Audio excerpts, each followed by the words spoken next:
The number one issue mentioned for the believer, number 3 in our list, but the number one for the believer, and you all know this, is what? Not cleaning after using the restroom. Not cleaning after using the restroom. And there are many ahadith about this. Of them is the very, very famous hadith that our Prophet ﷺ passed by. Hadith is Bukhari and Muslim, muttafaq alayhi, Abu Hurairah and others narrated it. Our Prophet ﷺ passed by 2 qabrs over there, 2 qabrs next to him, and he said, إِنَّهُمَا لَيُعَذَّبَانِ وَمَا يُعَذِّبَانِ فِي كَبِيرٍ بَلَا إِنَّهُمَا لَكَبِيرٍ. These 2 are being punished, but they are not being punished for big things. Then he said, no, they are big things. As for one of them, أما أحدهما فكان لا يستتر من بوله. He would not protect himself from his own bowl, from his own urine. And the other version says, كان لا يستبرئ من بوله. He would not allow his urine to basically finish, and so it would drop out and would leave najasa over there. Now, and our Prophet also said, let me finish some hadith and then we'll clarify. In Sunan an-Nisa, a very interesting narration, authentic narration, that once our Prophet ﷺ needed to relieve himself, so he walked away, went away, and he went behind a bush or something, and he sat down to relieve himself. And one of the munafiqun made fun of this, and he said, look, he is urinating like a lady. Now pause here, do we understand what is the mockery? Men, you know, in this culture, right? This is what is being made fun of by this munafiq, okay? Even in their culture, men would stand up. And our Prophet ﷺ sat down. So one of the munafiq, a'udhu billah, and this is the munafiq, what do you expect, yani? He said, look, he is urinating like a lady. This is not the way that a man should urinate. So, when the Prophet came back, he was informed of this, and he said, do you not know what happened to the Bani Israel? They were commanded by Allah, they used to cut off any cloth that urine had splashed on it. Then one of them stood up and said, don't do this anymore, keep that cloth on, don't worry about it. And he said, Allah Azza wa Jal punished that man in his grave for stopping this practice of the Bani Israel. So the reason why our Prophet would sit down was because obviously when you stand, the chances of the urine coming back on you are more. Now, this is an advanced fiqh issue. Is it allowed to urinate while standing? Large controversy. But in a nutshell, if you can somehow make sure it doesn't splash back, and also somehow cleanse yourself. When you go to these restrooms in the public facilities, both of these are not usually possible, okay? But if these 2 conditions are met, then it is permissible, because the reason why you should not urinate standing is mentioned in this hadith very explicitly. And that is that it will splash back on a man. So the point being that our Prophet ﷺ explained that we don't want the urine to splash back on us. The third hadith we'll mention today, Abu Hurairah narrated that the Prophet ﷺ said, be cautious and beware of your urine.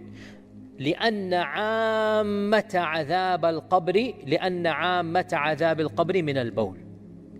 Because the majority of عذاب القبر will be because of urine. This hadith is in Daraqutni. And in the Mustadrak of Al-Hakim, our Prophet ﷺ said, أكثر عذاب القبر من البول. The majority of عذاب القبر comes from urine. Now, let's explain. Why is this such a big deal? It is a big deal, as Imam al-Nawawi and Qurtubi and others said, because it indicates a complete and utter carelessness about tahara. And tahara is the key to salah. And salah is the pillar and the crux and the backbone of all good deeds. So when a person becomes lax about tahara, this is a frame of mind that he's lax about salah. And when you're lax about salah, then even if you pray and you're not, وَوَيْلُ لِلْمُصَلِّينَ الَّذِينَ مَعَ صَلَاتِهِمْ سَاهُونَ, right? Even the one who's praying, but he's not praying the way that you're supposed to pray. So the one who is not concerned with bowl, we're not concerned with urine, bowl is urine in Arabic. The one who's not concerned with urine, and he doesn't care where it splatters, he doesn't care his clothes get dirty. This indicates and betrays a level of carelessness with the Sharia of Allah that, a'udhu billah, what do you expect then? So we are told to be cautious, very careful of taking reasonable protection. Now again, this is not the topic here, but in every book of fiqh and every book of adab, we also hear the exact opposite, and that is the waswasa of shaitan when it comes to tahara. We should be between the two extremes, right? We should not go to extreme about this as well. Take reasonable precautions, and as long as you are fairly certain that your clothes are clean, no problem. Don't let shaitan go and start driving you crazy. Maybe there's a molecular thing that splashed back. No, we're not having to deal with the molecular thing. Don't worry about that.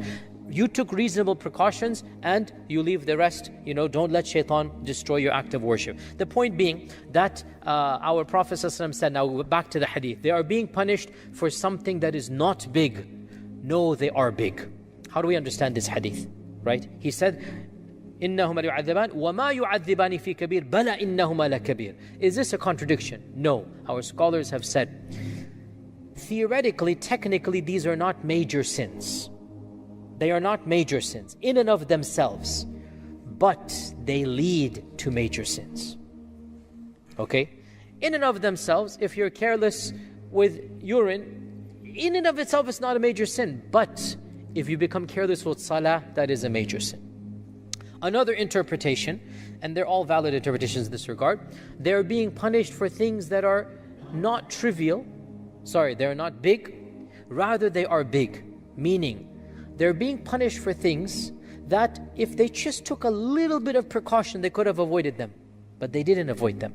So they're not big in terms of protecting yourself, but they are big in terms of sin. So this is another interpretation, and both of these are valid. The point being that we should all remember this hadith, especially brothers, because generally speaking, we are the ones who are more careless in this regard, that we need to be cautious about our urine. And by the way, if it so happens that some splashes back, then all you need to do is wash it. Alhamdulillah, we don't have the Sharia of the Bani Israel that we have to cut it off and get rid of that, It's just washing it properly and then it is tahir. So that's not an issue. As well, by the way, if it's so, and I'm just saying this even though there's a fiqh issue, but still, just because we're on the topic, if it so happens that you are forced to use the restroom in a public area and you're not able to purify yourself in the proper manner, in this case, do not, make sure that you're able to get home and change your clothes and wash yourself before salah. So to be in a state of a little bit of najis on your clothing temporarily, that is not going to cause you any sin. The sin is to pray in that state. You see the difference between the two, right? So if it so happens that you are driving between two cities and you are not able to get a restroom that is clean and you just have to urinate, and you're not certain that you were able to protect yourself from whatnot, and you have an hour left to get home whatnot, for example, so you just quickly go home and you just wash yourself and change clothes, and you are not sinful. The sin is not in having a bit of najis on you for a period of time. The sin is praying while that najis is. I'm just saying this min bab al-fa'idah so that we benefit from this. Okay.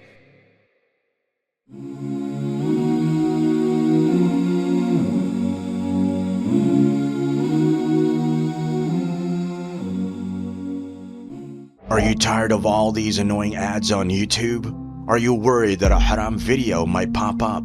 Well, the One Islam TV app is here to solve these problems, inshallah. The One Islam TV app is 100% free of any ads and is safe to browse for your peace of mind. Watch or listen to lectures and lessons while you work, rest, or drive with your device switched off. Watch videos on demand or download videos and watch offline. Watch hundreds of high-quality produced Islamic reminders, Quran learning videos, stories of the prophets, and so much more. 2 to 4 new videos uploaded daily, inshallah. One Islam TV is 100% run and owned by Muslims, which means a small amount you pay for your subscription is a sadaqah jariyah, continuous charity for you, as we use the funds raised to continue producing more beneficial videos and reminders, inshallah.